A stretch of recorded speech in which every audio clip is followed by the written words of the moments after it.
Buongiorno, siamo a Porto Tolle per la presentazione di questo libro di Patrizia Ferrante, Vivrò per sempre, un libro importante, un libro d'amore fondamentalmente. Lei è di Rovigo, intanto facciamo un po' di biografia. Insegnante?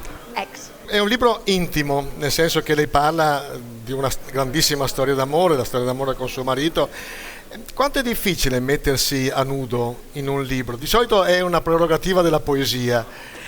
Sì, è vero, però non lo so, ma io ho visto in questo libro un disegno della provvidenza, che mai avrei immaginato di poter scrivere un libro, però dopo la mancanza di mio marito, tutto quello che lui mi ha lasciato, tutti i valori e tutto ciò che ha formato la nostra vita, ho deciso, o meglio, oserei dire, stata obbligata a scriverlo per poterlo far conoscere alle persone e far capire che anche attraverso il dolore si può rinascere e da un forte dolore può nascere anche uno tra i fiori più belli, che è dato dalla speranza.